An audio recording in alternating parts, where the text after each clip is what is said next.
All right, we're live. Already got someone in there. Crypto quick chat. Yo yo, what's up? Yes, this is episode 63 of the GameFi rundown.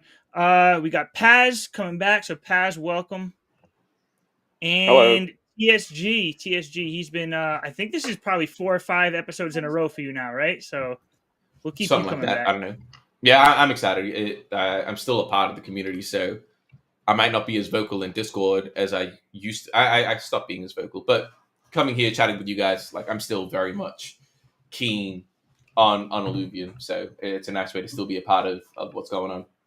Yeah, I mean that's the same thing. That's why I keep running these. I want to stay involved as much as I can in Illuvium, even though like not being on the council, not being on the team anymore. It's like I feel like I don't have that like connection that I had before. But I'm still rooting big for Illuvium, and then bringing in some other topics here too. Um, but yeah, and I think things. You always want to say this, like you think the market's about to change, but we're getting more updates from Illuvium, from other games. I've personally had a couple of different projects reach out to me about making content, which for the past what 2 or 3 months when the market's been down, I haven't got anything. So it kind of tells me that people are setting themselves up and preparing for the market to turn around. So Well, hopefully we get that soon. yeah, I don't know how much you guys keep up with it all, but it's all like linked to the liquidity cycle, right? To some point. And I know that if you're looking around globally, China started to ease up on it.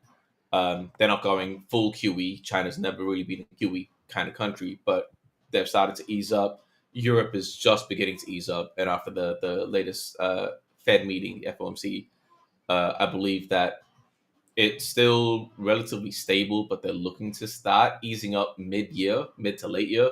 We'll see how it all plays out, but everything seems to be pointing in the right direction. But what do I know? Yeah. What do I know? You got a lot of people saying the whole Trump thing is Trump's.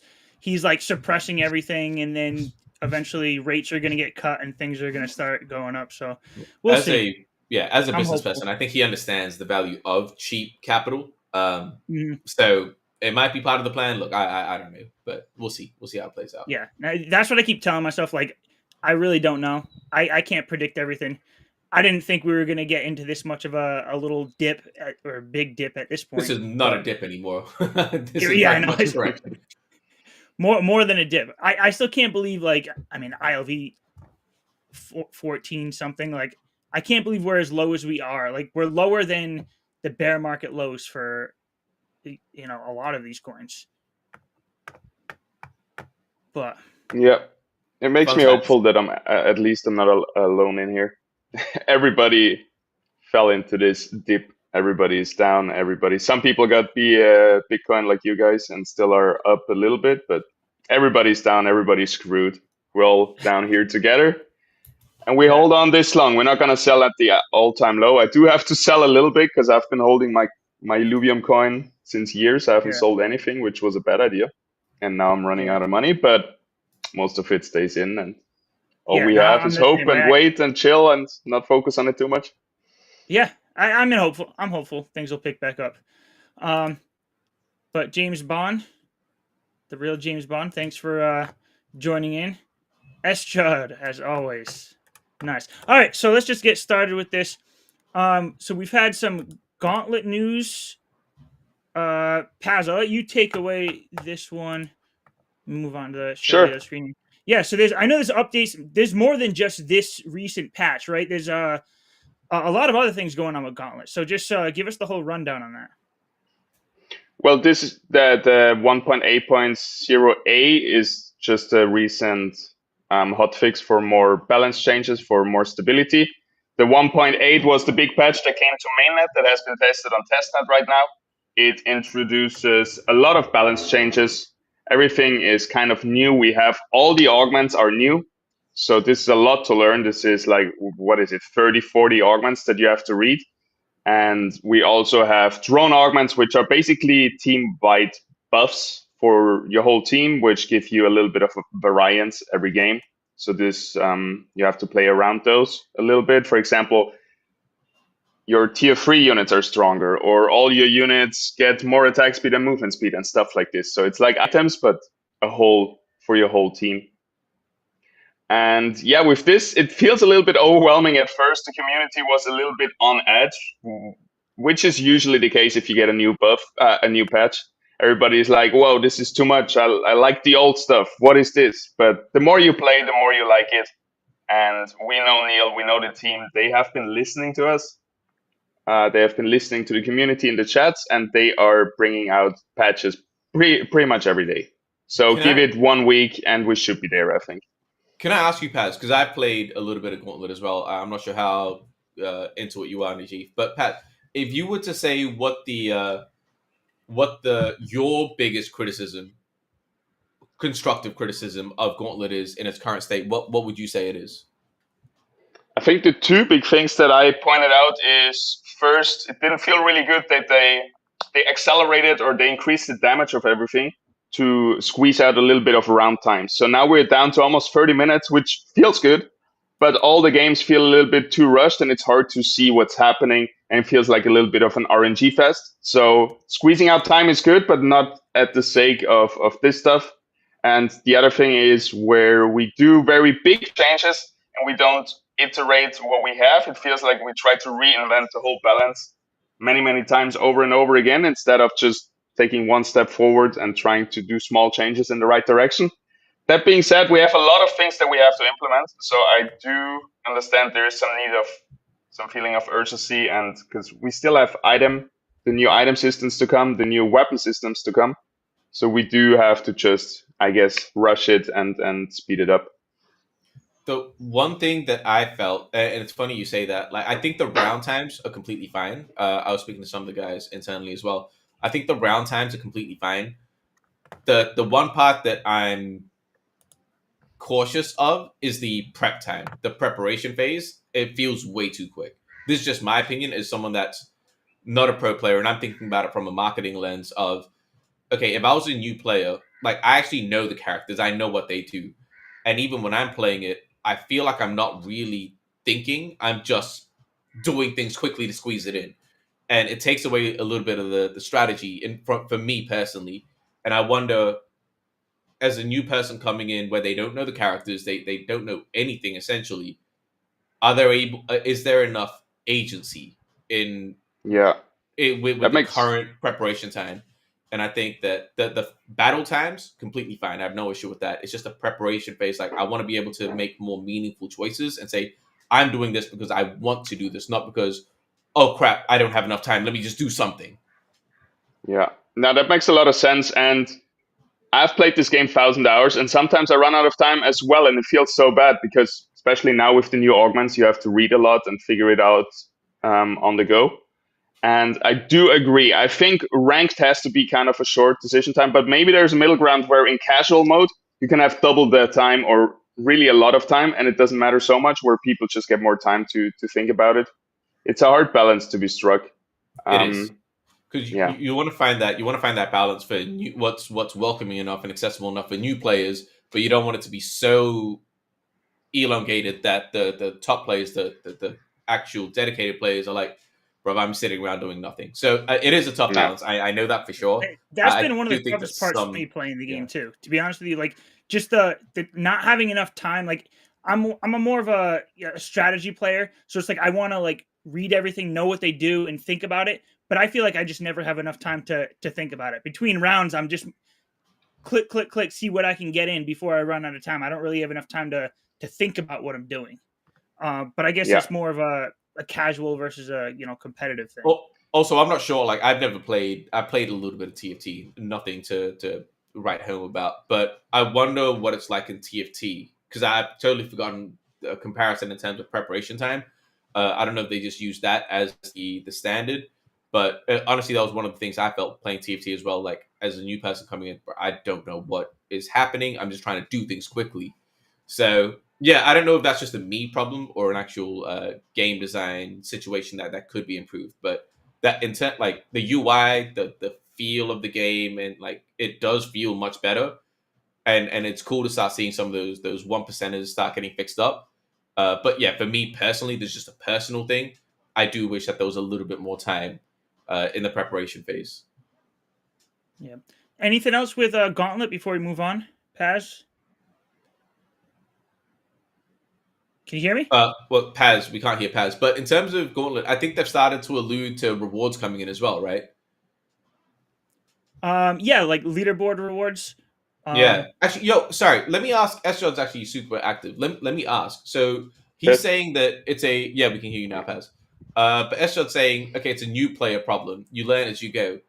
Is there a balance though? I don't know if Esrod's even played the most recent thing, but does he feel that the time that it is now is enough for a new player to come in and be like, hey, I want to learn this. Like if they're coming in for the first time, that's the balance that we need to try to find, right? That psychological balance of, hey, look, okay, I come in, I might not be the best at it. I'll give you an example. I don't know it's a different kind of game, but Civilization, for example, a new person coming into the new Civilization 7 game, they might be like, yo, I don't know what the hell is going on. But and obviously it's different because there's no real time limit on it, depending on how you set the game up. But you're able to think and learn from your mistakes. Whereas for me, if I play Gauntlet right now, I don't feel like I really have time to learn my mistakes. It's just go, go, go, go, go, and not enough time to reflect. So I yeah, I mean, guess the I'm keen balance to that we ask can that. strike is with the different game modes, right? Because we can play versus AI, where we should just have maybe unlimited time. Then we have casual mode, and then we have ranked. So the new players should really be directed towards tutorial, then AI, then casual, then ranked, and not jump into ranked right away and be overwhelmed. And then you should have enough time in the different game modes, I think. Yeah, Yeah. that could be a solution. I don't know if splitting the player base in terms of giving them more modes is what we need right now. It could be the Yeah, solution. I don't know. It's just something probably that not right now.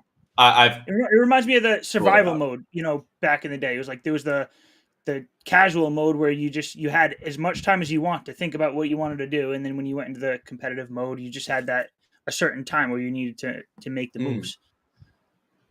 yeah. Yeah, Again, I don't I think think the you would direction. Yeah. really.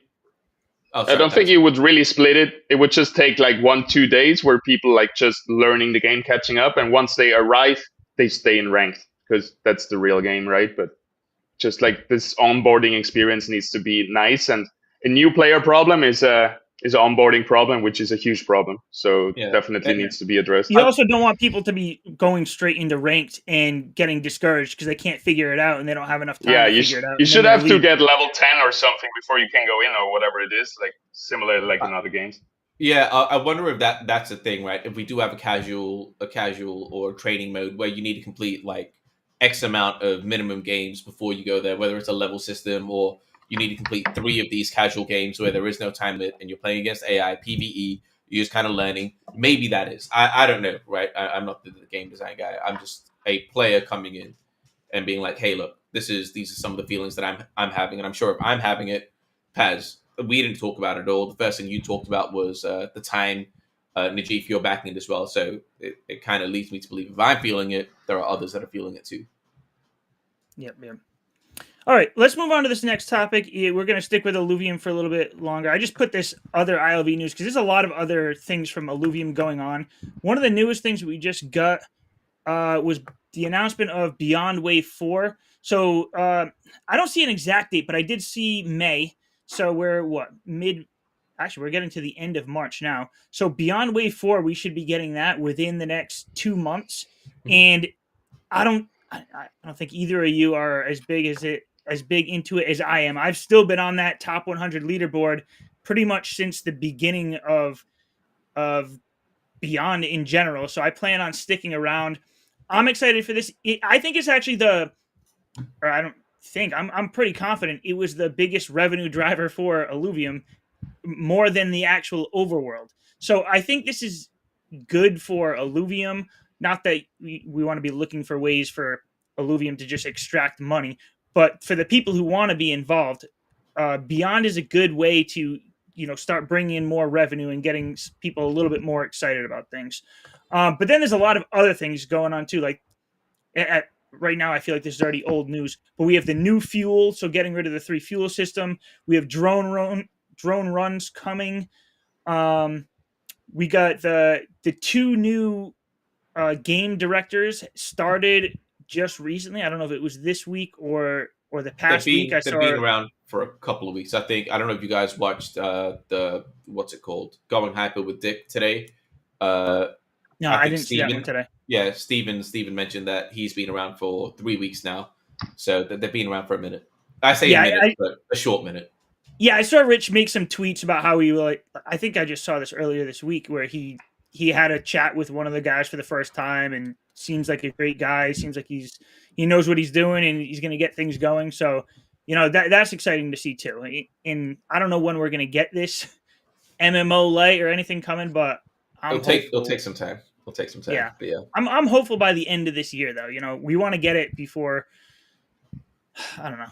I don't think we want to get into 2026 with it. But yeah, I mean, with Depends any of what that else we news, get. If we get mobile, I think people are happy to wait for MMO. Like if we get mobile arena. that's true. I would play. I say this all the time, but I would play so much more arena if it was on mobile, if it was on my phone or on my iPad. It feels like, look, this is just. I would much rather they be patient and release a polished product than fall into the whole, oh no, we want to buy 2025 because Najib says so.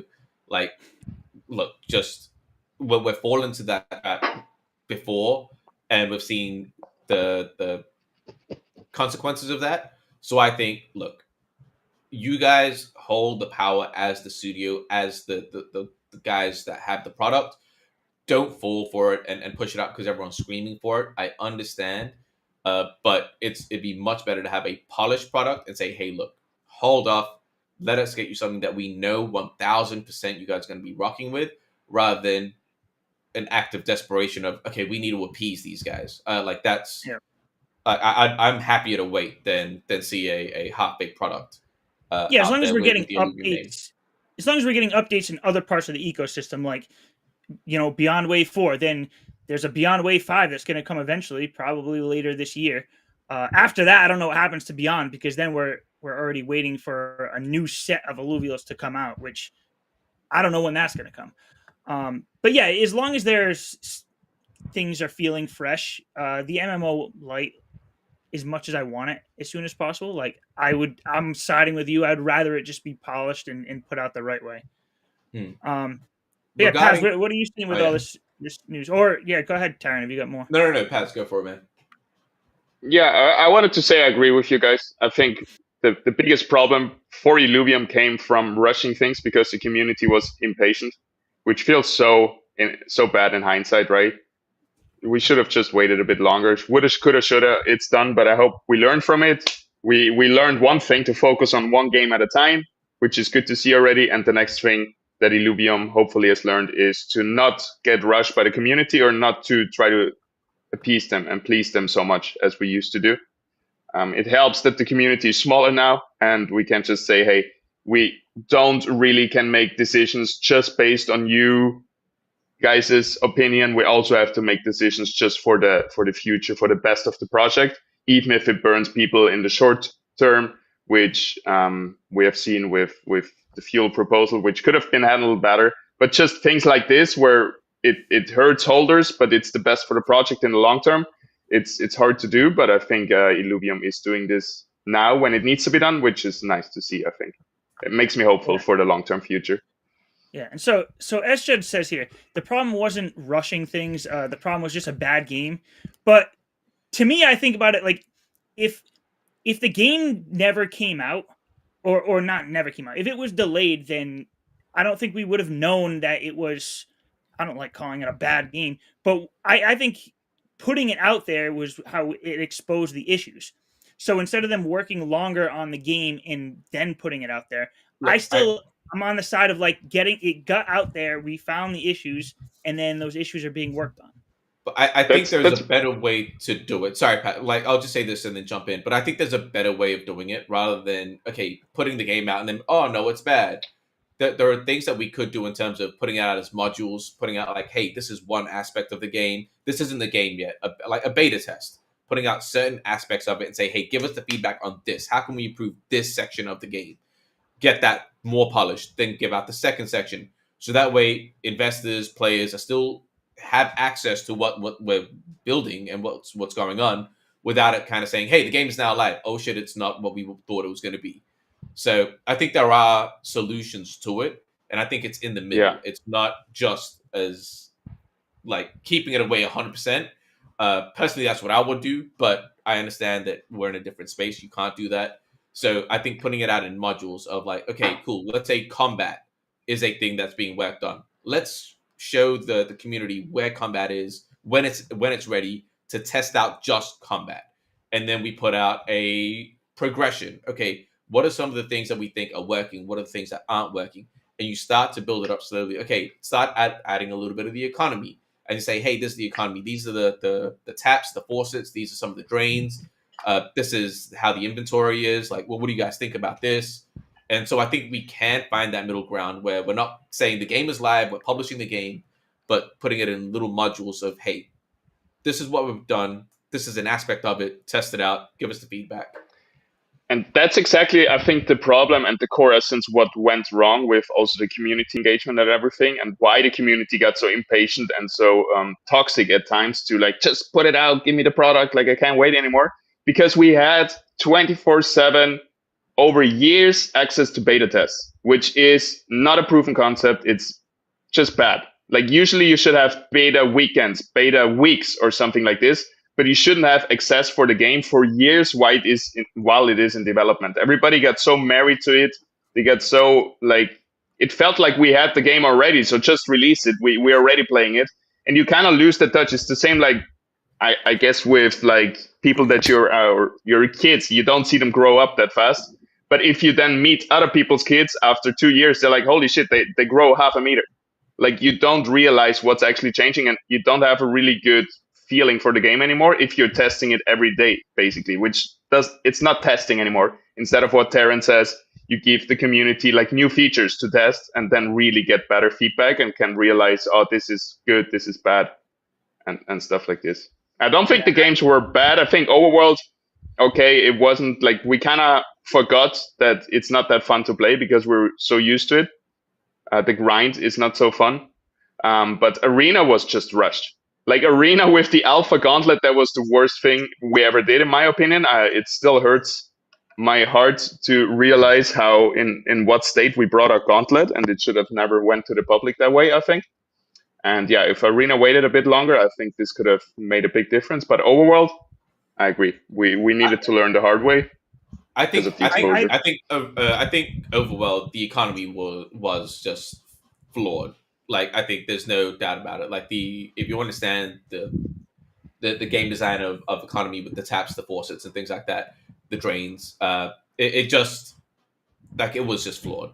So I don't think that was rushed. I think it was just a flaw. Like I understand what they were trying to go for. And the thing is, I spoke to someone about it. It potentially could have worked if Gauntlet and Arena was hyper polished, but the issue was it wasn't. So then the gamified pack opening, like as a standalone game, didn't stand on its own. I also think I think it could have worked if it was launched in like 2021 too, when like we all found out that Axie Infinity was a flawed system too. The economy didn't work, but for a good 6 months, it pumped up like crazy. So like I think Illuvium could have seen that same pump if they launched during that bullish time, but like it launched in the middle of the bear market pretty much. But Paz, I do like what you were saying about having like weekend beta testing rather than it just being open all the time. Because I'm seeing other games do that now. There was just the one Hero Wilds that I played where it had like a 2-week beta test, and then they you haven't been able to play after that. Everybody was focused on playing for that 2 weeks, and then now the team takes all that data that they got and everything they learned from it, and now they're working on it for the next beta test. Well, Monster Hunter Wilds did it really well, where they had a couple of weeks of beta testing well before the game came out. Again, like what I said, hey, this is the starting tutorial. Test out the combat, see what we can do, see what works well, what can be improved. They made those changes. So I mean, it's not a foreign concept to do it in that way. Yeah. All right, so I'm going to move on to this next topic here. So I just labeled this power creep, and I put this in here because I have been playing actually a non-Web3 game, but the Pokemon Pocket game. It's just been the one that's easiest on my phone. I've been playing a lot, And the game's only been out for about 6 months now, and every like 2 months they come out with like a new pack of cards. And I'm starting to see, and this isn't the first game I've seen it with. I've seen it with other Pokemon games and other games, but the idea of like the power creep, like the new set gets launched, and if you're not, buying into the system and paying to get all of these new cards or these new characters, then you're kind of like left in the dust. You can't compete if you're not continuously buying into the system. But in Web3, that's harder to do because the assets that you're getting, you have true ownership. They have real value. In Pokemon Pocket, it's just like, oh well, like it's not like I could do anything with those old cards anyways. But say for example with Illuvium or any other Web3 game, if Illuvium wanted to generate more revenue, maybe they'd make the newer alluvials stronger. But then that hurts the people who were here for the original set.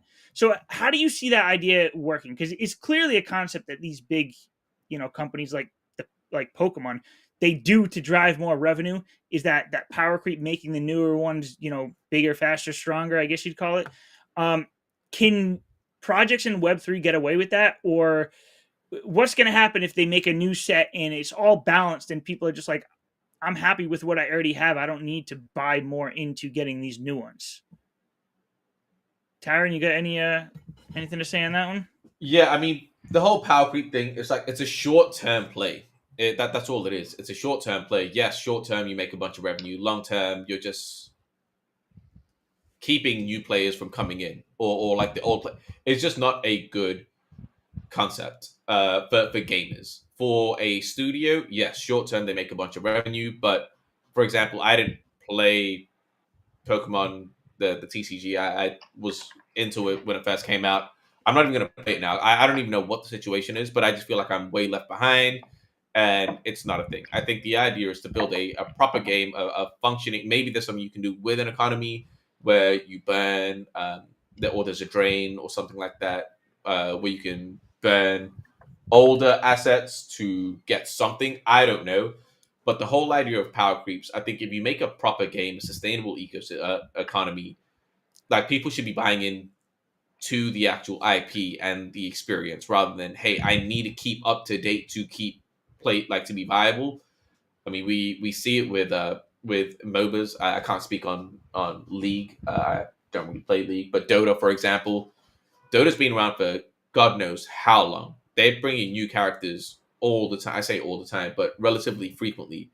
And yes, there are some cool things about them, but it's not like, oh, the old characters are just unplayable or useless. Actually, if you look at the meta, a lot of the old characters, the original characters, are still up there in the meta. And that's what a good balance looks like, right? So yeah, I think short term, cool. Yes. If you're thinking about revenue, it could work short term. Long term, I think it affects the players, and it's not something that we should be considering seriously. My thoughts. Yeah, the other thing with Um, that is to think about like new players coming in. If you do have that power creep, then it does give new players like they feel like they're not that left behind because it's the new characters that just came out that are the most powerful anyways. So like even with Pokemon Pocket, if you just join into that game right now and you're just going for the latest card set, then you can be competitive. Where if everything is balanced and those original ones are still really strong, then you kind of get that feeling of, oh, I'm left out. I missed out on the previous one, so maybe I wait. So it's kind of What a double-edged sword there. Sorry, I'll say this real quick before throwing it to Paz.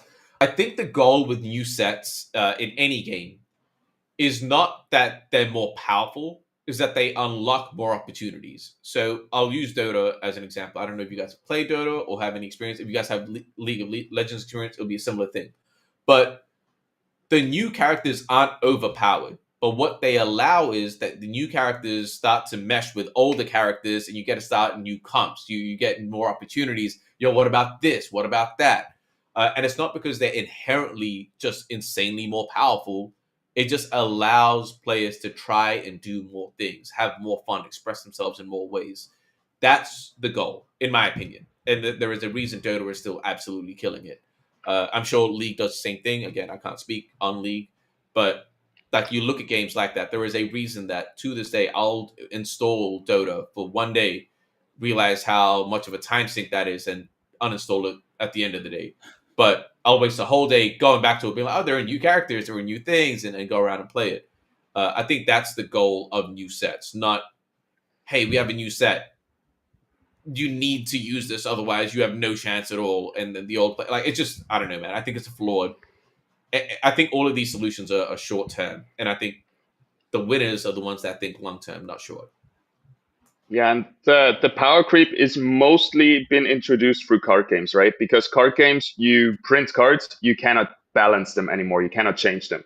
So the only way that you can bring out a new set is to make it a bit stronger, and like you cannot change anything retroactively. And that is not the case with League of Legends, for example. And that's why all those, same like in Dota, all those 120 champions, they try to have a balance between all of them. It's not like the old ones are useless. All of them are valid. So what you want to be able to do, which gets a little bit harder the more characters you get, you want to have a good balance across all of them. And yeah, new things introduce new things. What League of Legends does is, though, when they bring out a new champion, this champion is completely overpowered for like 2 weeks. Everybody has to buy it. Everybody is playing it. And then they bring out the first balance patch, and then everything is in line again. So I think this is a little bit bland and very obvious what they're doing, but it's a good strategy, right? To at least have the short-term necessity of buying it because it's overpowered. But then in the end, you want to have a just homogen, blah, I don't know. It's just a good balance across the line. And yeah, that's what we can do in Illuvium as well. I've talked to Aaron, and he said a Rampfire will never be banned, because that's the other way you can fix broken stuff.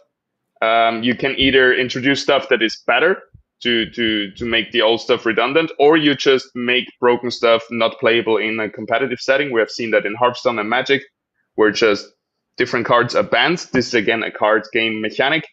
I think in the case of Illuvium and Illuvials, you can just keep balancing stuff so everything is viable and nothing stands out too much. There will always be overpowered stuff, but then you get a new balance patch, and that's kind of what meta is, right?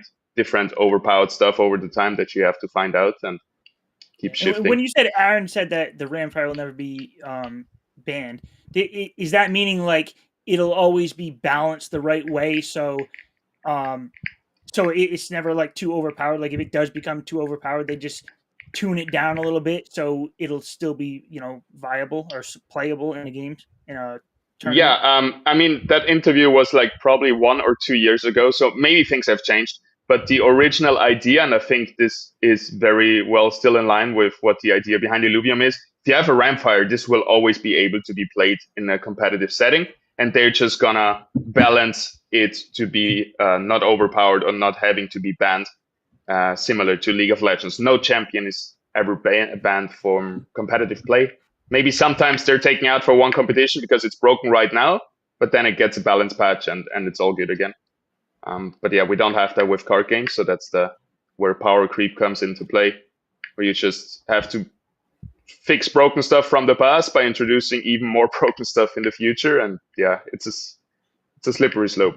Yeah. And I don't want to ignore this, but I don't really know much about Marvel Rivals. Do either of you guys know that? Do they have like a Yeah, it's Overwatch. It's a hero shooter. 6 players. Right, yeah. I don't really plays a role here, I think. Yeah. It's the similar thing. They have less champions than League, but it's similar. You do want to keep every champion available, every hero that you can play, and it's just going to bring out balance patches. And there's going to be different meta where different stuff is overpowered and underpowered, but nothing is ever going to be replaced by the new stuff permanently with introducing power creep. Yeah, makes sense. All right, I'm going to go on to this next topic here.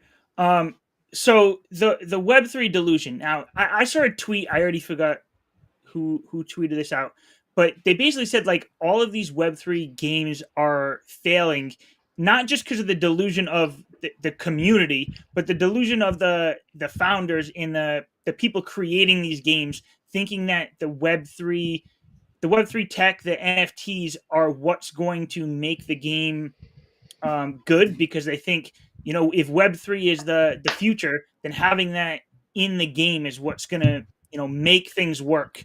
And then the games fail and everybody's wondering why. So bringing back to a conversation that's been, we've talked about this so many times over the past couple of years. Like, I think Web3, the technology is inevitable, but like, are we getting to the point where, maybe we are a little delusional right now? Like, is this really what's going to happen anytime soon, or is this going to be more of a natural progression where other games just introduce it a little bit?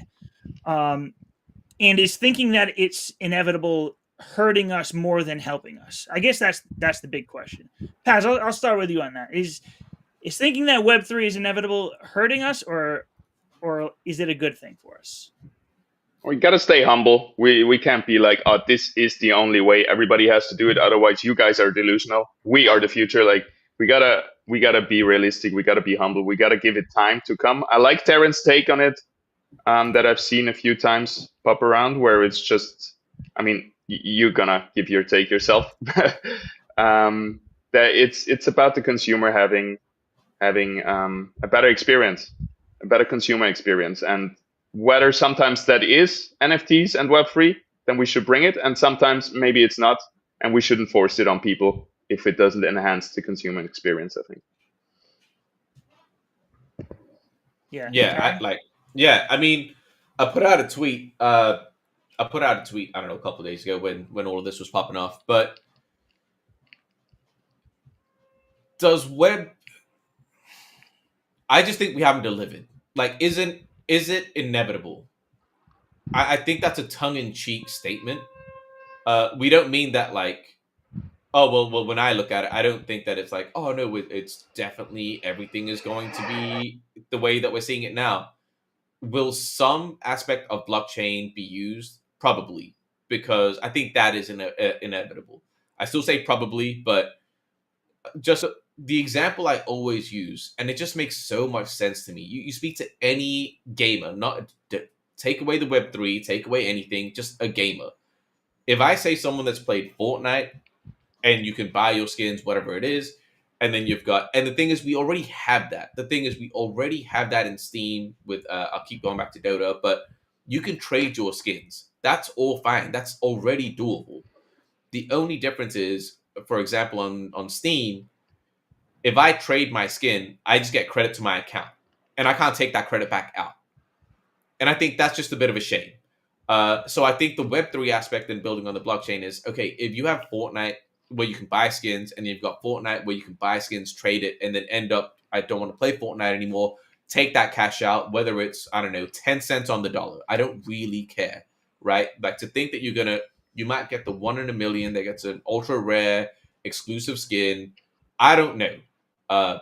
But even knowing the ability that I can get 10 cents on the dollar back out into the real world, out of the ecosystem, it's just a better experience for gamers. Like the Ponzi stuff, I don't really care for.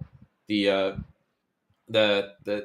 tokens and stuff, like generally, I don't really care for. I do like the way the token was set up in Illuvium in terms of a revenue distribution, more of a the ability to buy into a studio. That I think makes sense.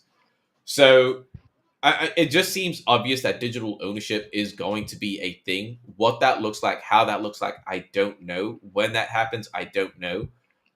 In that sense, I think it's inevitable. When and how, I don't know. But right now, with everything that we're doing, it just seems like we haven't delivered the product. It's all smoked. What it reminds me of is the .com bubble. Of everything back in the day was an internet company. And a lot of those guys failed. But what did we get out of it? We got out the Amazons. We got out the mainstays, the Microsofts, right? We got some mainstays, power like that. And why did they survive? Because they delivered actual product.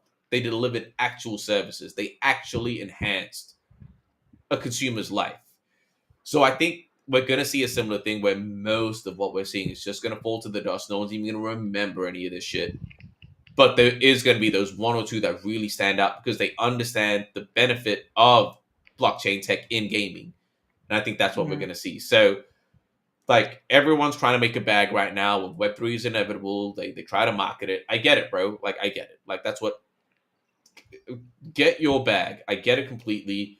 but it's going to take time for us to mature. I think we're starting to see some of it, but maturation takes a little bit longer than most people think. I remember back in the day, in the next year, in the next 2 years, I still think it's a 5 to 7 year play from where we are now before it actually matures. I think it needs to be a decade old before we really start to see the benefits of it in gaming. That's my stance on it. I know it's a boring stance, but I think it's the most logical stance. Yeah, no, I completely get it. And even years ago, I remember thinking that like most of these Web3 games are going to fail.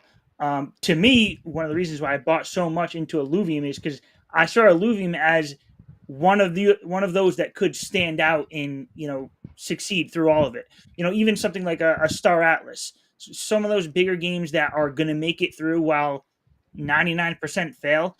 I still think Illuvium has a chance to be one of those that do break out and become something much bigger. Yeah, I agree. the I still Illuvium. think that. Oh, go for it, Paz. No, I was just gonna say Illuvium was set up for the best, for the absolute success. Like we had Netflix coming, we had everything coming if things worked out.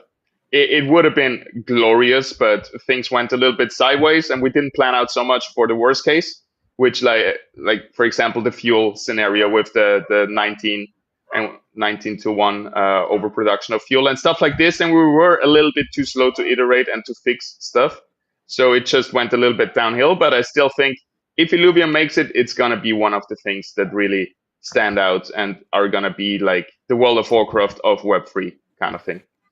Yeah. Yeah, I still I think think there's a that. chance. Yeah, There's some people like they really fronting it need out. to deliver.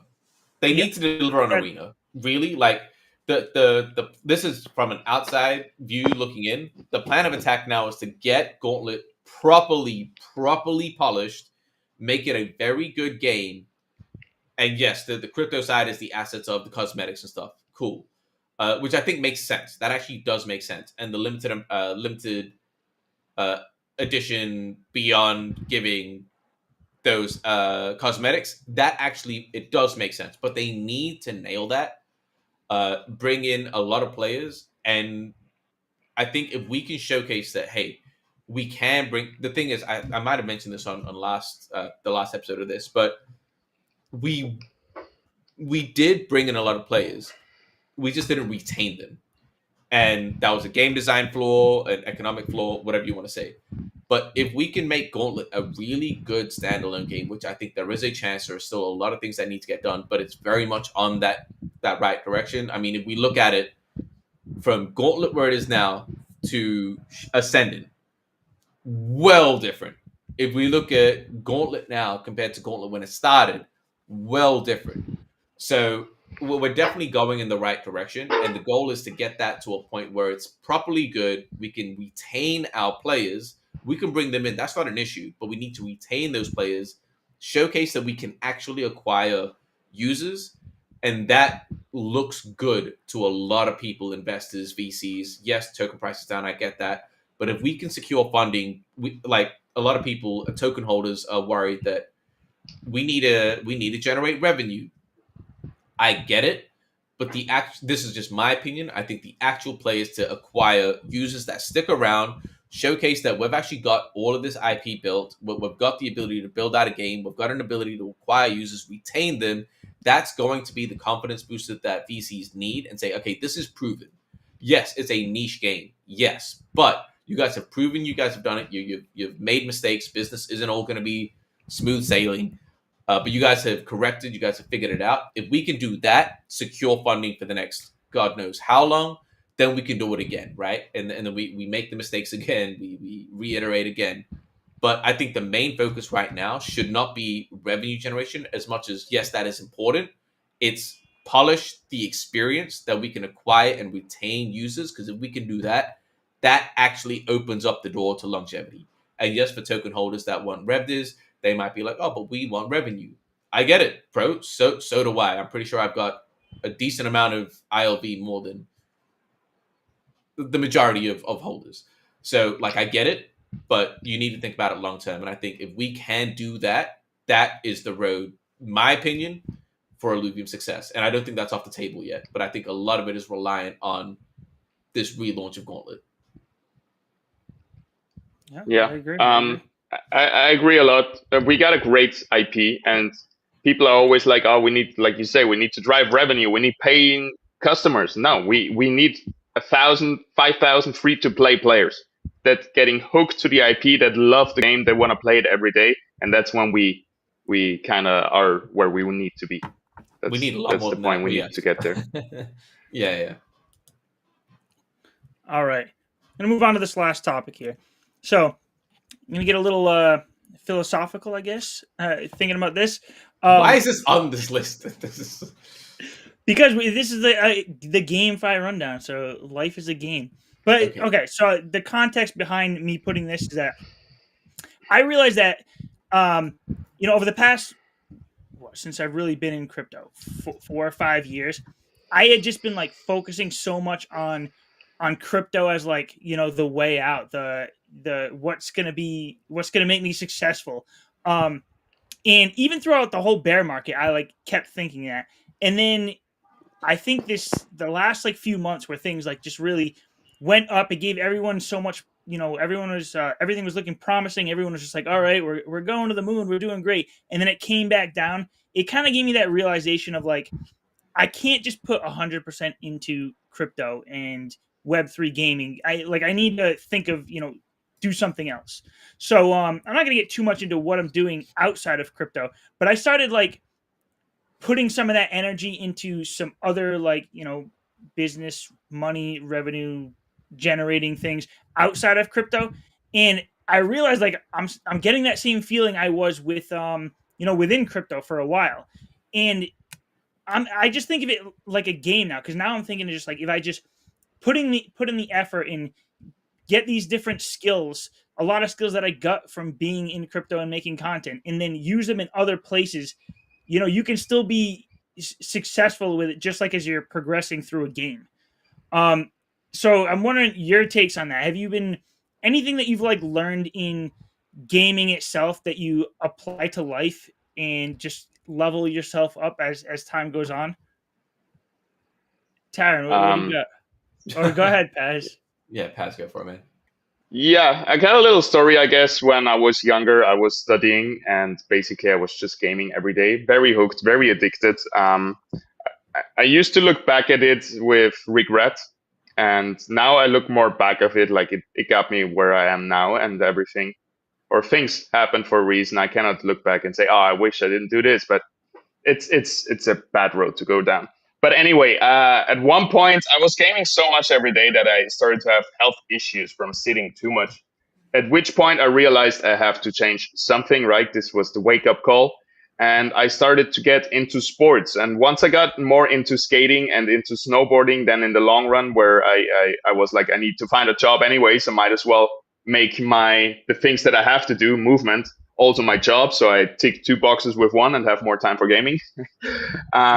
So I got into all of this fun action sports and stuff like this, and this is where I could really take this all day gaming into this kind of things, and it would work. And I would really feel like, okay, I tasted so much blood, sweat, tears, and exhaustion today, and it gave me this new trick, this better feeling for my body and everything, this better sleep, and I maybe because I was stepping out of a 10-hour a day gaming life, I was stepping into these sports, and I could really feel the connections between those two. And ever since I got hooked, and ever since I'm like 50-50, still 50% on my computer, but 50% I try to be out there right now, every day in the water, and every day moving and doing yoga, and keeping my body as fit as possible.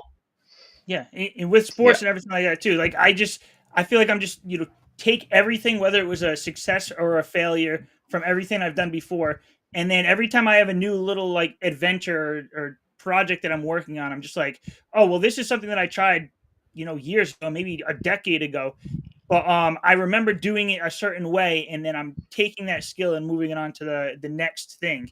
So then it gives you a better perspective on life, because like even if you fail at some things, it's still a learning lesson to just like in those in a video game like we're talking about, you fail so many times, and then you learn to what you did wrong to get onto that next level. Tyron, what you got? Yeah, Give me 100%. something. Yeah, I mean, but it's just obvious that it is. It just Yeah. is a game. I mean, if you look at game, I don't know, like whatever game you want to play, wrestling or 2K or whatever, basketball. All of these, all of these characters that you have, even LeBron James, will have a 99 score in one thing and then a 50 score in something else, right? So yeah, so some people are very good at sales. Some people are very good at empathy. Some people are very good at cooking. Some people are very good at whatever it is, right? The good thing about life is that you have a lot more than just five little attributes. You've got a plethora of them. You can be good at coding, drawing, music, movies. Where when I watch a movie compared to my wife, I'm looking at it from an audio point of view. Okay, like who's the composer? What are they doing? What are the like how are they actually using the cinematography? Like otherwise, they just people just consume. I'm good at those things. My wife is much better at other things. So yeah, just look at it as life, and I look at it as levels. Just every time in a MMO or an RPG, you meet a boss that you can't beat. How do you beat it? You need to level up. You need to get equipped a new item. You need to go find something. You can just look at these as skills in real life, experiences in real life, networks in real life. Uh, just provide value, like just play the game. It is all just a game, and I think if you play the game, just me, I don't believe in this shit anyway. But I think there's less chance of depression and all of this bull crap. It's like you're not if you can't beat a boss in a game, you're not going to get depressed. And if you are, you have a serious problem in your life. You're going to be like, okay, what am I doing wrong? How can I come back? How can I do it? So if you fail at something or if you don't succeed at something, who gives a shit? Maybe you need to be at a 97 score and you're actually only at a 96. Get those 2 extra points. Who gives a shit? It does not matter. Just figure it out. There's another boss around the corner anyway. Just play the game. Yeah. Stop being a little bitch, to be honest. Yeah. Stop being a little bitch. Go do Like things. you said, I think it is obvious that life is a game, but I think it's like being aware of that and thinking of it that way. I think is just going to give you so much more like chance for success. Because there's some Bro, it's people who just fucking think fun. I'm just gonna say it. It's fucking fun. Life is fun. I don't know what the fuck you exactly. guys like. What people? Oh no! Like, stop being a little bitch. Stop crying. Look around. There's fun shit you can do. Learn how to draw. Learn how to color. Honestly, dead set. Fucking learn how to color. We haven't done that shit since we were kids. Just be good at something. There's so many things you can be good at. Just be good at something, and you realize this is one thing that I've learned, and this is dead set. If you can show yourself, because we're not good at, we all start shit at something. If we can become good at one thing, you start to understand that you can be good at anything if you put in the same effort. So nothing is off limits. Okay, maybe I can't be an NBA player, but I'm sure I could be a good as fuck basketball player if I put in the time. Like if you can prove to yourself, and I think that's where I forget, it might have been Alex Hormozy that says this shit, and I've thought this before he said this, but confidence is just competence. Like I hate the bullshit of fake the confidence. Stop faking confidence. Become competent. If you become competent at shit, you just build confidence because you know you can do it again. Just do it again. So yeah, like and all of this shit, just with the whole game, like life is a game. Just be competent at shit. There's so many things you can be competent at. Speaking, cooking, fucking folding your clothes. I don't know. Be the best at whatever the fuck it is, or not even be the best. Just be good at it. If you can be good at doing some simple shit like that, bro. I get cussed out by my wife. I don't do any housework, but I get cussed out if I try to like mop the floor and shit because I don't know how to do that. I'm just not good at that shit. That's not my job. That's not where I'm competent at. If I put in the time, I could be, but I'm worried about other shit. So just figure out simple shit that you can be competent at, and the fucking sadness goes away. You'll deal with sadness, but fuck it, man. Like it's not. Yeah, I think people just need to stop being a little bitch. I love how you first were like reluctant to call it out that people should stop being a bitch. Now you said it like 4 times. Yeah, I don't give a shit. I genuinely don't. No, but it's true. It's good. And I think also that all the hardships and all the trauma, like no matter who you are like you're the only you, and that what makes you special and what makes you good, and what where you can drive or get a lot of pride from, because no matter what you have lived through, what you have experienced in your life, that gives you the up hand on other people who haven't had.